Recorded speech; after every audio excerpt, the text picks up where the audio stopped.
Eu quero conversar com você sobre um tema, o tema da oração. Vamos conversar sobre oração? Vamos conversar sobre oração? Eu quero conversar com vocês sobre oração nos próximos domingos. E eu acho muito pertinente a palavra que o Reginaldo enfatizou da palavra que o Will comentou, que certamente é da parte do Senhor, é da parte de Deus. Nós temos algumas impressões para 2026. A gente segue com a nossa vida. Estava trabalhando, tira alguns dias de descanso, depois segue trabalhando. Assim, mas parece que são ciclos, né? Nós começamos e iniciamos e terminamos ciclos, e no reino de Deus, e a agenda de Deus também funciona por ciclos. E a cada ano é uma situação nova que a gente pode pensar, repensar, planejar, replanejar, avaliar, fazer uma avaliação de como que as coisas estão, depois fazer ajustes no planejamento para a gente poder seguir. Isso é normal. Mas 2026, há uma impressão em nosso coração que muitas coisas importantes vão acontecer nesse ano. Muitas coisas importantes. E nós precisamos fazer de 2026 um ano de muita consagração, de muita presença, de muita busca pelo Senhor.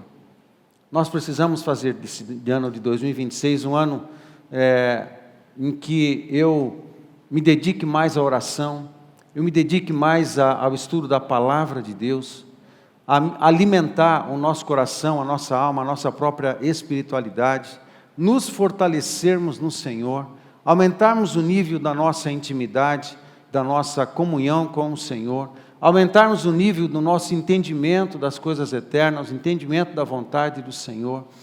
Nós precisamos disso neste ano. Não apenas, este ano será um ano de muitos desafios, como igreja, como comunidade. Esse ano nós vamos definir como será a nossa escola, a Escola Nova Aliança de Cornélio Procópio.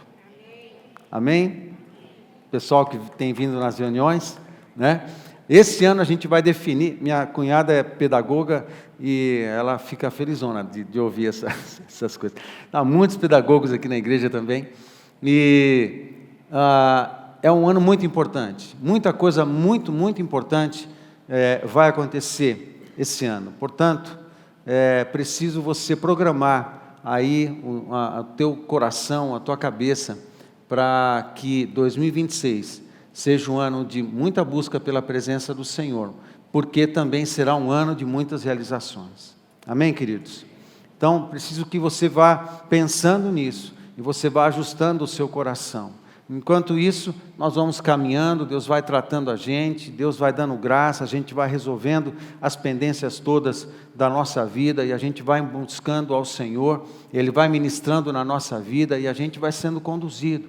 A gente vai sendo conduzido em tudo segundo a sua vontade. Amém, queridos? Isso é muito importante. Para você ter uma ideia, nós vamos fazer o mês de fevereiro todo ele de oração. Então eu vou pregar sobre oração agora, nesse mês de janeiro, nos domingos que restam.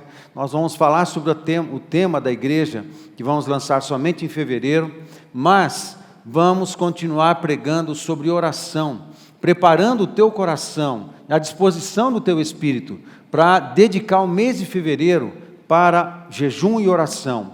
Porque no final do mês de fevereiro, nos dias 27 e 28, pastor Hernani Santos estará conosco, fazendo um evento de avivamento, no final de fevereiro. Ou seja, nós já estamos nos preparando, já estamos orando, e vamos passar o mês de fevereiro em oração, clamor, jejum.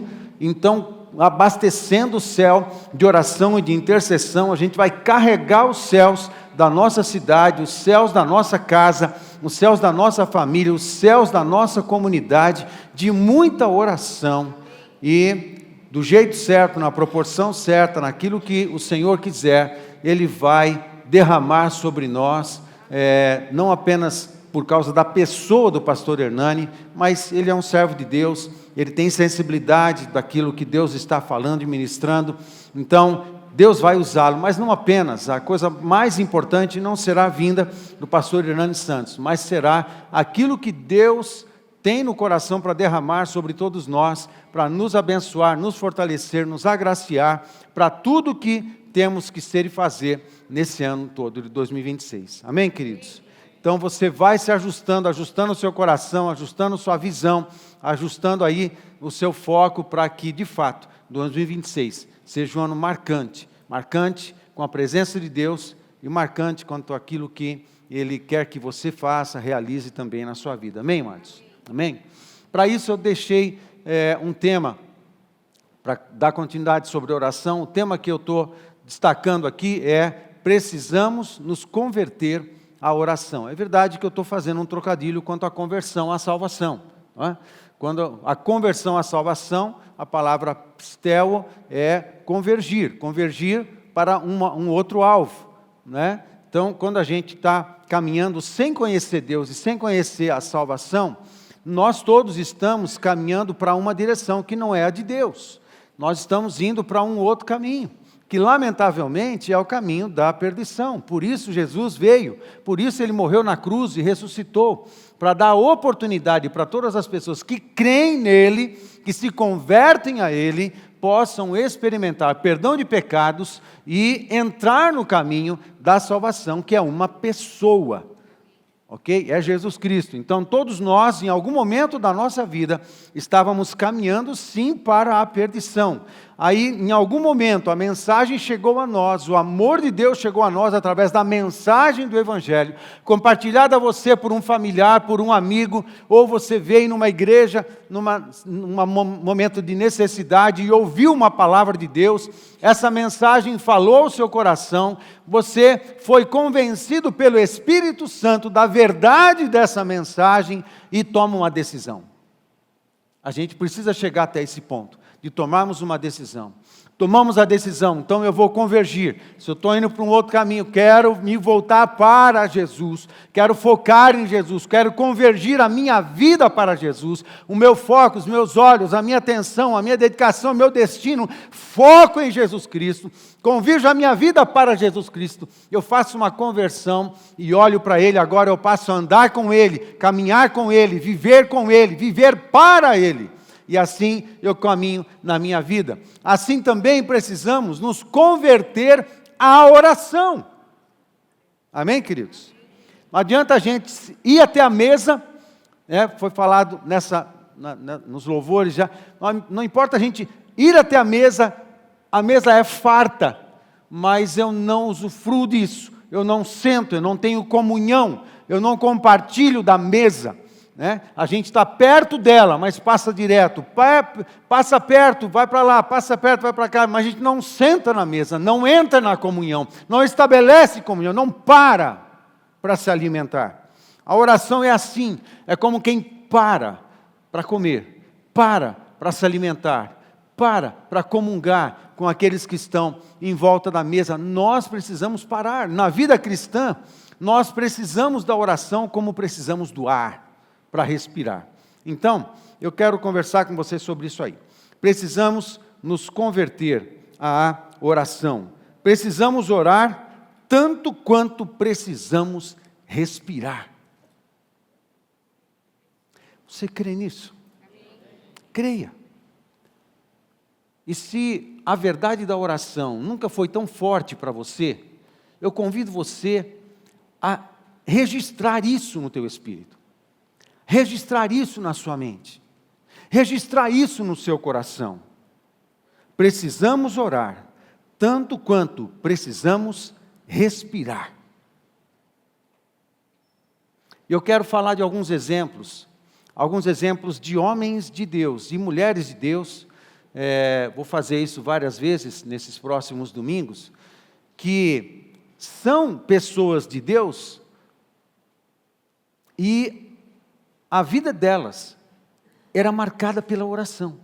Não dá para ser homem de Deus sem oração. Não dá para ser mulher de Deus sem oração. Não dá. Então eu quero caminhar por alguns exemplos para você. Primeiro, o exemplo é o exemplo de Abraão. Em Abraão, em Gênesis capítulo 18, a gente encontra alguns textos muito, muito interessantes.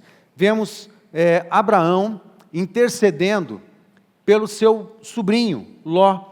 Ele já estava morando na região de Sodoma e Gomorra, e acontecem várias coisas interessantes nesse capítulo 18.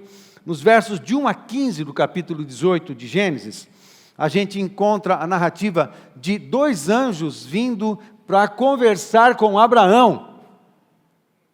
Muito legal, né? É muito legal. 2 anjos vieram para bater papo com Abraão. Mas Jesus estava ali. Um dos anjos era o Senhor. E nesses primeiros versos, até o verso 15, o que está acontecendo é uma conversa. Abraão percebeu que eles eram do céu, e ele foi preparar uma comida, foi preparar um prato, demorou para fazer tudo o que ele precisou fazer. Leia o texto. Eu não vou ler o texto, porque eu quero só mencionar, mas por curiosidade, leia o texto na sua casa, pensa no tempo que ele gastou para preparar tudo o que ele preparou, para depois apresentar para eles como uma oferta. E por que sabemos que Jesus era um dos seres ali? Porque ele recebeu a oferta. Anjo não recebe adoração, mas Jesus recebe. Amém? E ele estava lá, muito bem. Nos versos de 16 a 21, tem um episódio muito, mas muito interessante. Eles se movimentaram daquela reunião, da primeira reunião que fizeram com Abraão, e eles estão indo para Sodoma e Gomorra. E nesse movimento já acontecendo, o Senhor pensa assim, e está escrito lá, e Deus diz assim: como eu não vou revelar ao meu amigo Abraão aquilo que eu vou fazer, os meus planos? Aí os anjos seguem para a missão, mas fica um anjo maior, fica o Senhor, e conversa com Abraão, e fala para Abraão o que ele ia fazer. Amizade, amém, gente? Amizade, relacionamento, comunhão de coração, isso é tremendo. E volta e conversa. E nesse diálogo, ele diz que iria destruir Sodoma e Gomorra, por conta dos pecados que ali tinham contaminado a tal ponto aquela cultura e aquela sociedade, que chegou até um limite, o limite da iniquidade, que chegou lamentavelmente ao momento que foi necessário extinguir essa cultura, essas 2 cidades. Então, Deus estava falando com Abraão o que ia fazer. E ele começa a questionar aquela conversa com Abraão e o Senhor, dizendo: mas se tiverem 100, se tiverem 50, 20, 10, se tiverem 10 fiéis, 10 homens tementes a Deus naquela cidade, eu não destruirei. Mas não tinha 10 pessoas. Sodoma e Gomorra não tinham 10 pessoas que orassem, não tinham 10 pessoas que amassem a Deus, não tinham 10 pessoas que prezassem pelos valores do reino dos céus, não tinha 10 pessoas. Só tinha Ló e a sua casa. E Abraão intercede, é uma oração que ele faz: por favor, salva o meu sobrinho. E os anjos, recebendo um comando do Senhor, foram até a casa de Ló, tiraram ele e a sua família por causa de uma oração.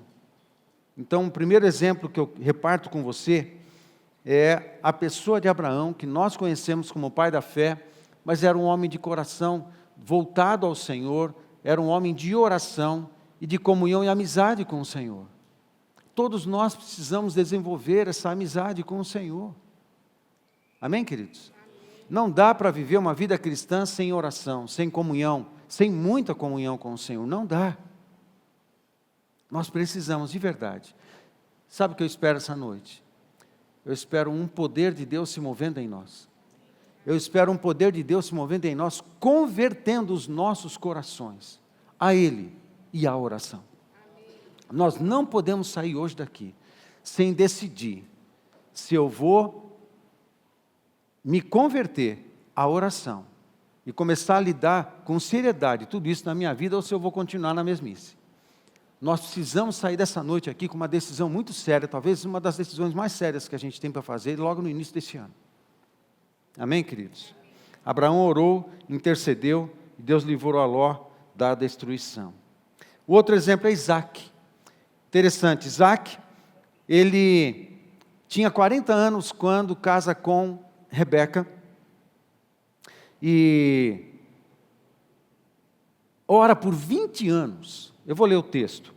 Capítulo 25 de Gênesis, 19 a 26, diz assim: são estas as gerações de Isaac, filho de Abraão. Abraão gerou a Isaac.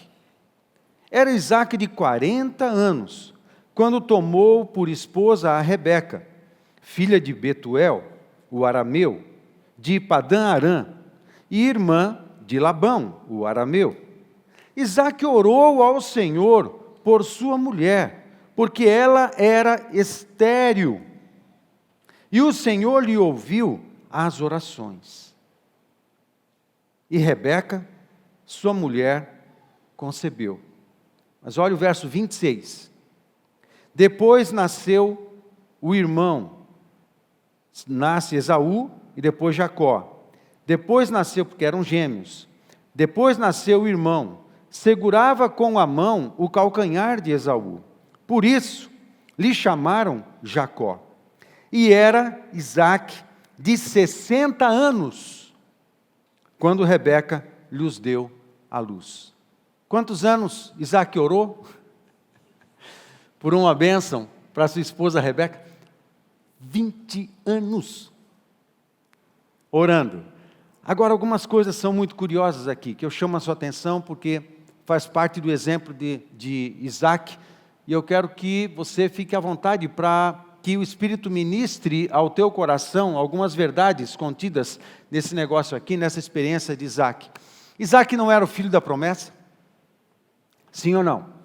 Sim. Ele não tinha o seu pai não era o Abraão, o pai da fé, o homem que Deus separou de Ur dos Caldeus para dar nascimento ao povo do reino, a uma nação toda que se transformaria pelos filhos do seu neto na nação de Israel, e dessa nação nascesse Jesus Cristo. Não era um plano já que Deus disse que faria? Deu esse chamado a Abraão e disse que do seu filho Isaac e dos seus filhos, dos seus descendentes, Deus formaria uma nação.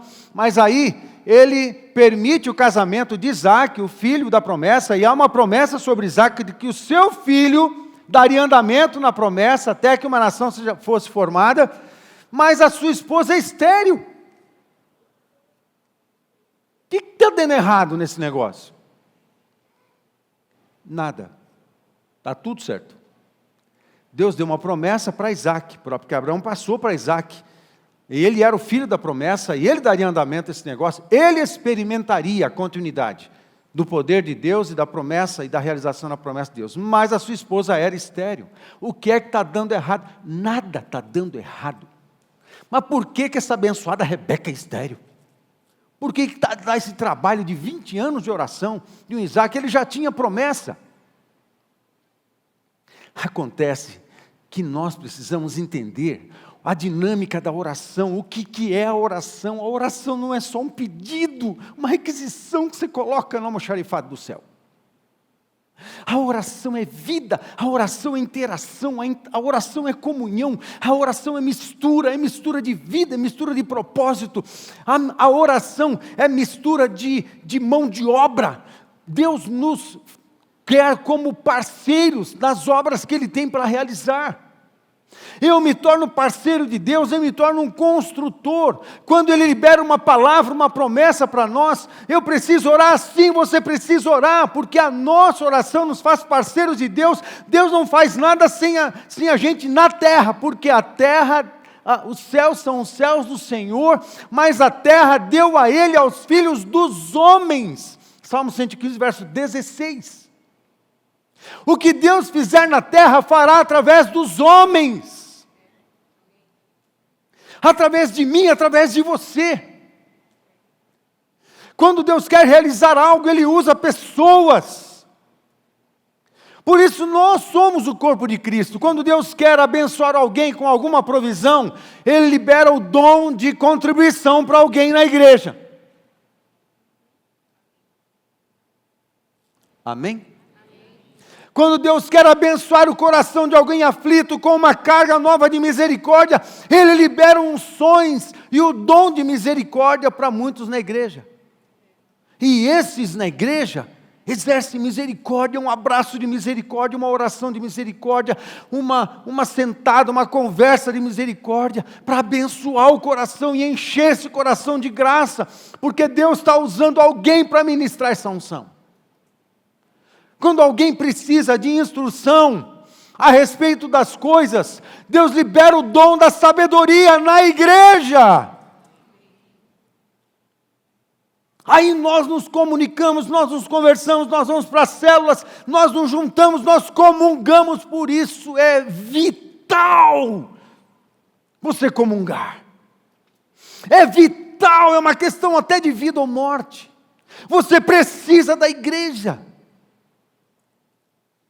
Porque Deus usa essencialmente a igreja para nos ministrarmos mutuamente.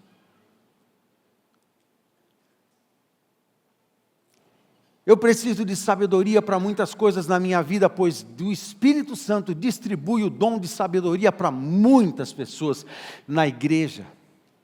E no convívio, eu reparto o meu coração com a pessoa que eu posso repartir o meu coração, e em algum momento o Espírito Santo vai usar essa pessoa com o dom da sabedoria para repartir uma sabedoria que vai me dar todas as direções que eu preciso para a minha vida.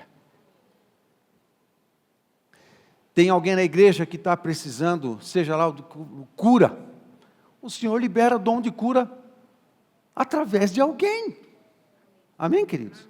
Ele capacita com unção, com poder, as pessoas. E as pessoas distribuem as unções, distribuem os dons, ministram-se mutuamente, para que assim as graças do Senhor Jesus Cristo vão sendo espalhadas e usufruídas por toda a comunidade. Nós precisamos uns dos outros. Deus faz isso, nos abençoa essencialmente através de pessoas. Amém, queridos? É assim que funciona. Porque Isaac, que já tinha uma palavra de Deus, uma promessa de Deus, precisou entrar com o Senhor nessa empreitada e orar 20 anos para que algo que Deus disse que faria acontecesse. Parece incoerente, não parece? Parece incoerente quando a gente não entende o que é oração. Mas quando eu entendo que oração é comunhão, é parceria, é me tornar construtor junto com o Senhor a respeito de tudo que Ele quer realizar nessa terra, então eu entro em oração. Vamos junto. Vamos junto. E Deus está querendo isso. Amém, queridos? Deus está querendo isso. E por isso que Isaac orou 20 anos. Por algo. Algo estava sendo construído. Algo estava sendo construído. Enquanto a gente está trabalhando, eu estou criando músculo.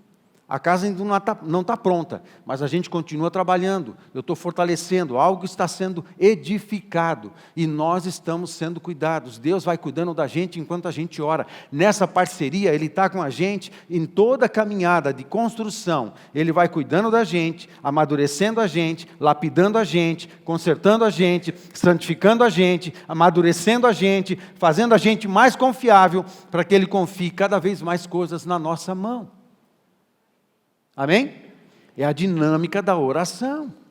Assim a gente vai sendo construído. Nós participamos de uma construção, de uma realidade que é do reino de Deus, é invisível, é do Espírito, é da eternidade, para entrar no tempo, para se tornar físico, mas nós participamos da construção disso e ao mesmo tempo nós todos estamos sendo construídos e edificados no processo. Amém? Outro exemplo, Jacó. Fiquei com os 3, pai, filho e neto, né? Jacó, em Gênesis 32, olha que interessante, Jacó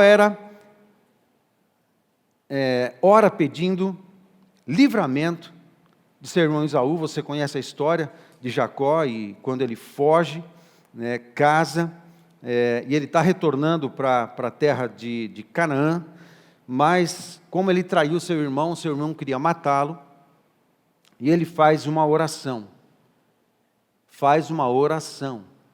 Em Jacó capítulo 32, verso 9, diz assim: E orou Jacó,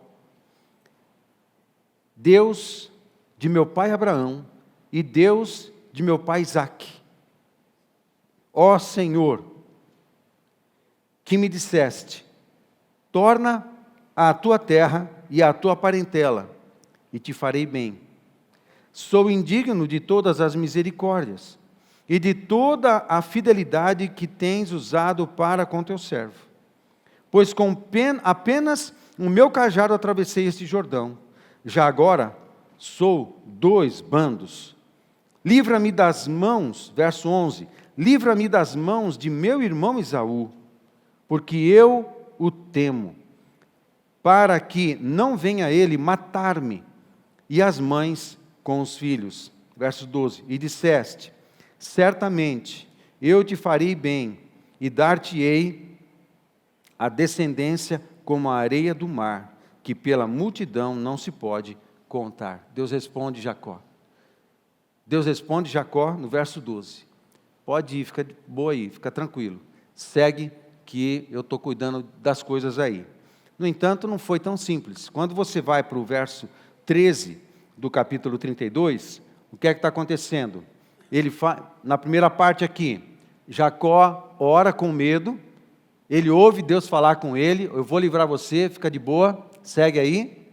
Mas aí na sequência, nos versos de 13 a 21, Jacó usa uma estratégia de preparar vários presentes para Esaú. Ele já orou, Deus já falou que vai dar livramento, mas ele faz a sua parte. Amém?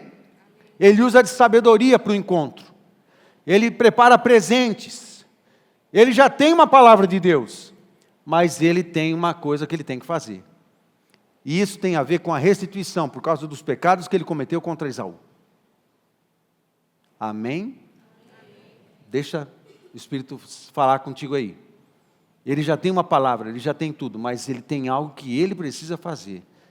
Ele precisa se humilhar diante do seu irmão e ele precisa restituir o seu irmão. Amém, queridos? Aí ele começa a estratégia, até o verso 21. Do verso 22 ao 32, do capítulo 32 de Gênesis, tem o episódio em que Jacó luta com o anjo. Presta atenção. Entre uma oração e uma resposta, entra a parte dele com a estratégia, depois ele tem uma experiência de lutar com o Senhor. Tudo depois. Às vezes a gente inicia como uma oração, a gente faz a nossa parte e tem momentos que a gente vai ter que entrar em luta com Deus. Não é para ganhar de Deus, mas é para que sejamos vencidos nas nossas durezas, sejamos vencidos nos nossos egoísmos, sejamos vencidos nos nossos orgulhos, sejamos vencidos na dureza do nosso coração. Nós precisamos ser vencidos, nós precisamos ser transformados, porque foi nesse momento, nessa luta com Deus, que ele muda de nome. Ele deixa de ser Jacó e passa a ser Israel. Deixa de ser o usurpador, aquele que pega pelo calcanhar, e passa a ser chamado como o príncipe de Deus. É nas lutas com o Senhor, em que somos vencidos, em que somos derrotados, é que somos transformados nos príncipes que Deus quer. E isso está acontecendo com Jacó. Tudo antes da resposta à oração no tempo e no espaço. Ele já tinha uma palavra, mas tudo isso está acontecendo. Quando vai no verso de 1 a 4 do capítulo 33 de Gênesis, Jacó se encontra com Esaú, e Deus atende a oração de Jacó. Olha o verso 1. Levantando Jacó os olhos, viu que Esaú se aproximava, e com ele 400 homens. Então passou os filhos de Lia e a Raquel, e as 2 servas. Pôs as servas e seus filhos à frente, Lia e seus filhos atrás dele, e Raquel e José por últimos. E ele mesmo, adiantando-se, prostrou-se à terra 7 vezes.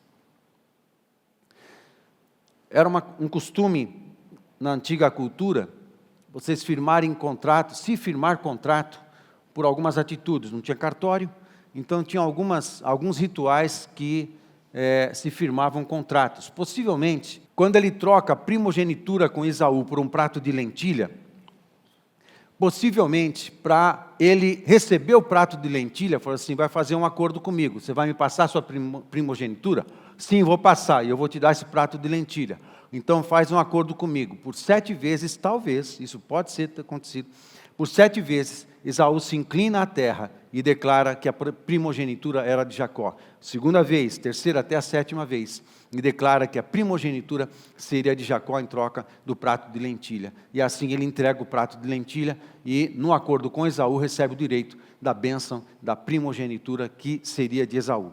Nesse momento, ele está cheio de presentes, porque o primogênito, ele recebia a herança dobrada do pai. Eram apenas 2, eles dividiam a herança em 3, 2 partes da herança ficava com o mais velho, e só 1/3 da herança ficava com o mais novo. Por quê? O mais velho também tinha a responsabilidade de cuidar de toda a família e ser o principal responsável por todos os negócios do pai. Ele precisava de uma herança dobrada, porque recaía sobre ele responsabilidade dobrada. Amém? Ok. Aí, Jacó separa muitos presentes, muita riqueza. Ele precisa reparar o negócio. E quando se aproxima de Esaú, por 7 vezes ele se inclina. 7 vezes ele se inclina. 7 vezes ele se inclina na presença do seu irmão, se humilhando.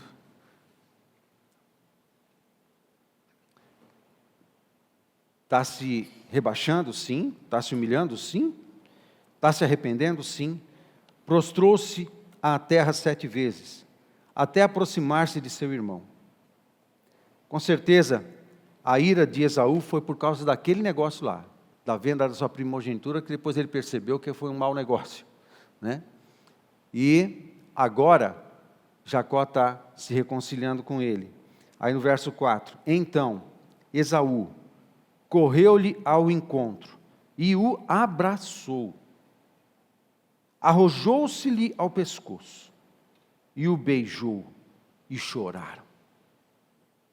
Entre a oração que aconteceu lá no capítulo 32, até esse momento, Jacó pensou, agiu com sabedoria, se preparou para fazer restituição, entrou em luta com o Senhor, colocou a estratégia em execução, até se aproximar do seu irmão, e quando se aproximou do seu irmão, se humilhou, arrependido, e quis entregar, na verdade, todos os bens, muitos bens que ele tinha, muito gado, muita ovelha, e para o seu irmão como restituição da perda que ele tinha gerado.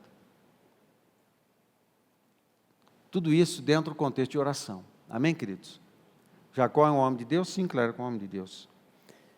Mas ligado à oração sempre tem algumas outras coisas que a gente precisa ir construindo, porque a oração não é um pedido que você deixa lá e espera. A oração é uma construção. Estão comigo? A oração é uma construção. Você vai construindo com Deus aquilo que Ele quer derramar sobre você. Amém? Outro exemplo é de Jabes. A oração de Jabes, 1 Crônicas capítulo 4, versos 9 e 10. Somente 2 versos fala desse camarada aqui. E é um dos exemplos muito interessantes de um homem que ora e Deus responde imediatamente. Isaac, o filho da promessa, demorou 20 anos para Deus responder. Mas um tal de Jabes, que você não sabe mais nada do que está escrito aqui nesses 2 versículos na Bíblia, Deus responde para ele imediatamente. Às vezes dá raiva, né? Porque para alguns Deus responde imediatamente, para outros leva 20 anos, 30 anos, 40 anos construindo alguma coisa. Não sei explicar para você. Eu só sei que, enquanto a gente passa tempo orando, Deus está construindo coisas em nós e a gente está sendo parte da construção de algo. É importante também. Então não pode reclamar de nada. 1 Crônicas 4, 9 e 10 diz assim: foi Jabes mais ilustre do que seus irmãos. Presta atenção. Tem um livro sobre esse Jabes, que fala de oração. Deus respondeu, é pela graça, sempre é pela graça. Mas esse camarada estava em comunhão com Deus. Amém, queridos? Não é mérito, nunca é mérito da gente, nunca será, por mais dedicado ou fiel que sejamos, nunca será um mérito. Um mérito, você tem mérito e vai receber uma resposta, a bênção que você está pedindo agora mesmo, porque há mérito. Nunca é isso, sempre é graça, sempre, sempre, sempre. Mas fala aqui sério comigo, aqueles que estão pertinho de Deus, em comunhão, dedicando a sua vida, gastando tempo com Ele, conhecendo a voz do Senhor, aí até outra relação. É amigo de Deus como Abraão foi. Não vou fazer nada sem falar para o meu amigo primeiro o que eu quero fazer. Amém, gente? Ok? Deixa eu te dizer uma coisa. Abraão foi considerado amigo de Deus. Deixa eu dizer uma coisa para você, você precisa acreditar no que eu vou falar. Deus quer que você, eu também, você seja um amigo de Deus, no nível de Abraão. Porque o exemplo de Abraão é um exemplo para mim. Não está escrito aqui por qualquer coisa, não. É porque Deus quer esse nível de intimidade com os seus filhos hoje. Você pode ser um amigo de Deus nesse nível de intimidade. Você pode. Amém, queridos? Você precisa acreditar nisso. Nós não vivemos por fé? O cristianismo não é fé? Você precisa acreditar. Acredite. Deus quer esse nível de intimidade contigo. Ok? Então vamos lá. Foi Jabes mais ilustre do que seus irmãos. Sua mãe chamou-lhe Jabes, ou Jabes, dizendo, porque com dores o dei à luz. Tinha tudo para dar errado esse cara. Nasceu no meio de dor, no meio de trauma. Talvez a mãe tenha ficado traumatizada por causa das dores que teve. Quando ele nasceu, pôs o nome de Jabes por causa disso. Porque o nome Jabes significa com dores, com sofrimento, com lamento. Então esse cara, se alguém fala,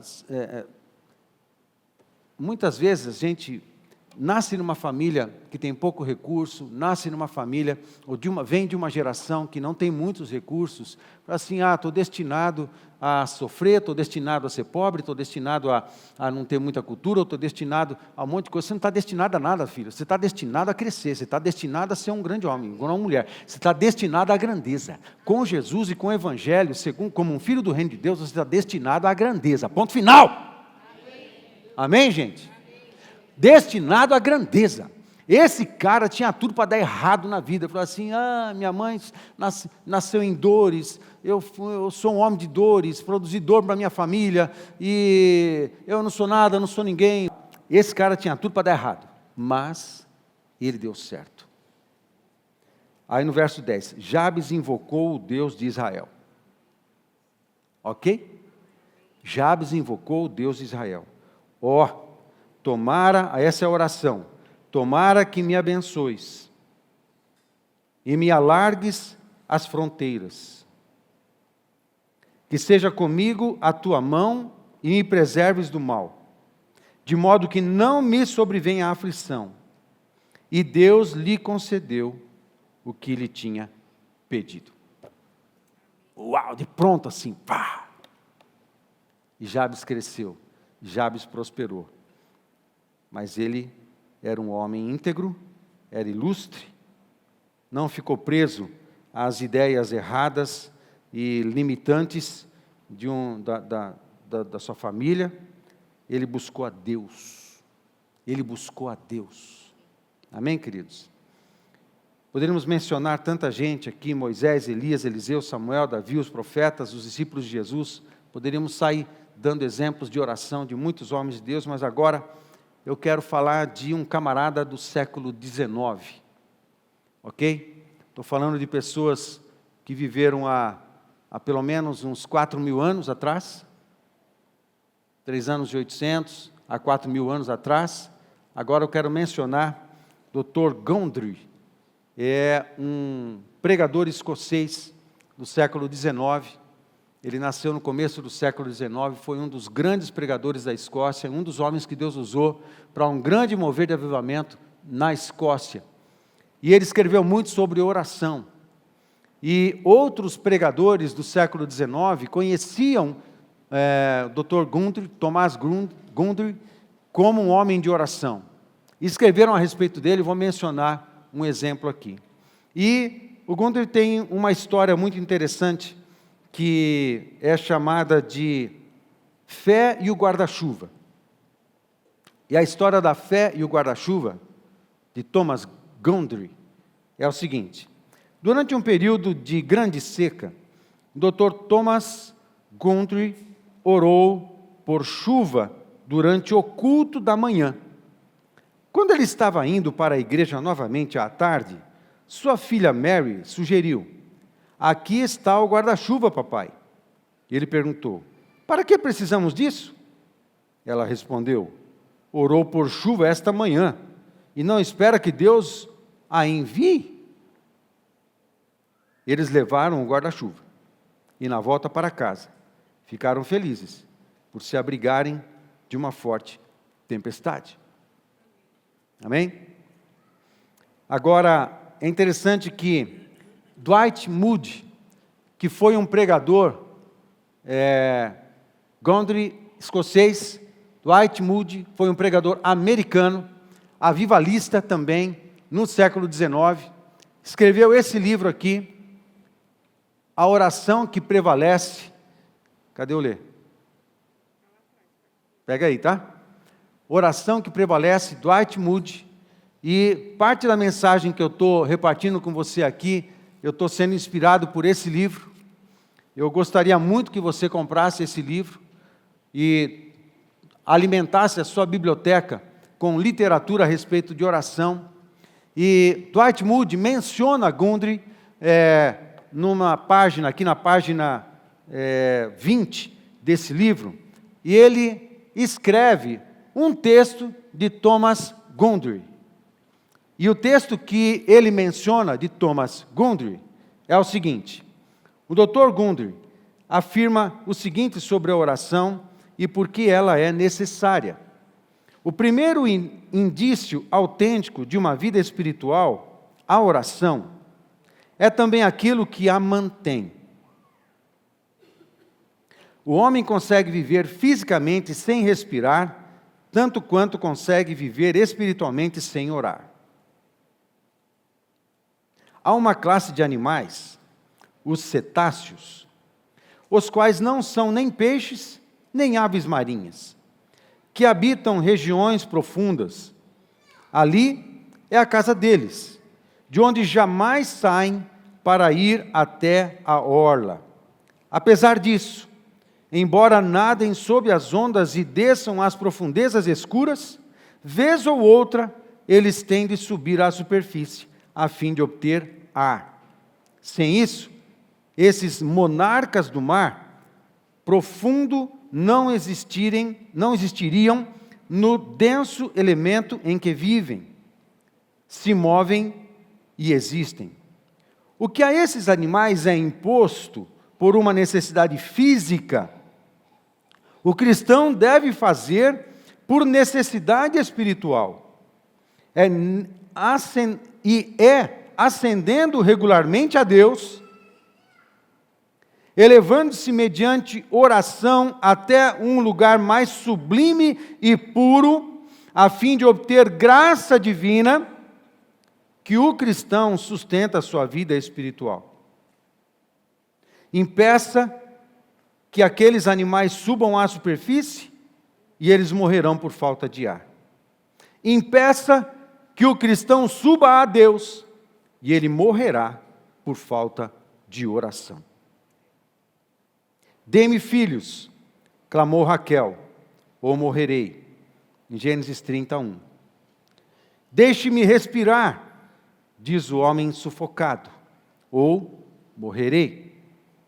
Deixe-me orar, diz o cristão, ou morrerei. Dwight Moody, falando de oração nesse livro, menciona, como eu já disse, Dr. Thomas Gundry. Nós precisamos sair daqui dessa noite, sabendo que orar é tão importante quanto respirar. Assim como uma baleia precisa ir à superfície, e se ele não fizer isso, ela morre afogada, nós também precisamos subir até Deus, para lá respirar, pela oração. Amém? Eu quero finalizar com algumas lições. Mencionei Pedro aqui, mas eu vou saltar, eu vou falar do Pedro numa outra mensagem. eu quero finalizar. Parte para o último slide, por gentileza, Camila. Quero mencionar algumas lições baseado nesses textos todos que eu citei, citando as pessoas relacionadas aos textos. Primeira lição, 7 lições nessas histórias todas. A oração é tão importante quanto o respirar. Segunda lição, a oração põe o nosso espírito em comunhão e conexão com o Espírito de Deus. A oração faz isso. Amém, queridos? 3, a oração nos faz construtores, junto com Deus, de sua vontade e propósitos. Amém? 4, a oração precede os milagres e as curas. Ou vem antes. Ok? A oração deve preceder as grandes decisões e as pequenas decisões. A oração nos conecta a Deus e a outras orações, promovendo a intervenção do céu na terra. Esse item 6 está relacionado a Pedro, quando a oração de Cornélio, só isso vou mencionar, a oração que sobe de Cornélio, amém? Você lembra da história, no capítulo 9 de Atos? A oração que sobe de Cornélio, quando ele está em Cesareia Marítima, na sua casa, se conecta com a oração de Pedro. Deus se revela a Cornélio, Deus se revela a Pedro, e Deus junta essas orações e fala para Pedro se preparar, porque ele atenderia um pedido de Cornélio para ir até a sua casa, para falar para Cornélio sobre o Evangelho. Cornélio estava buscando a Deus, e Deus poderia simplesmente mandar um anjo lá para falar. Falei, não, vai, chama Pedro noutra cidade, 40 quilômetros, provavelmente 30, 40 quilômetros de distância, vai andando até Cesareia Marítima, e lá Pedro fala a mensagem do Evangelho. Deus vai usar alguém, Deus vai usar você, para repartir uma verdade que vai transformar a vida de alguém. Deus faz isso sempre, sempre usa pessoas. Amém, queridos? Então, nesse aspecto, quando a gente entra em oração, ou entramos juntos em oração, a respeito de algum propósito, alguma causa, nós juntamos, existe esse mistério na oração. A gente pode juntar as nossas orações, elas se conectarem no ambiente da presença de Deus e multiplicar poder e experiências. Pedro teve uma experiência em oração provocada pela oração de Cornélio. Amém? Isso é tremendo. Quando a gente se junta para orar e interceder por um propósito, interceder por algum motivo, quando a gente, a célula toda, junta as redes, as áreas de supervisão, a gente junta a igreja toda para orar por alguns propósitos, e a gente busca de fato a presença de Deus. Em algum momento Deus começa a conectar essas orações e começa a revelar, e vai abençoando todo mundo. Há uma manifestação do céu sobre todos que estão orando. Mistérios da oração, que só experimenta quem entra na oração, quem desbrava o caminho da oração, quem se movimenta no mistério da oração, quem gosta de mergulhar nas águas profundas da oração. Nós vamos mergulhar em águas profundas de oração. Amém? E por último, a oração é uma questão de vida ou morte, como o respirar. Amém, queridos? Fica de pé comigo, a gente vai cear.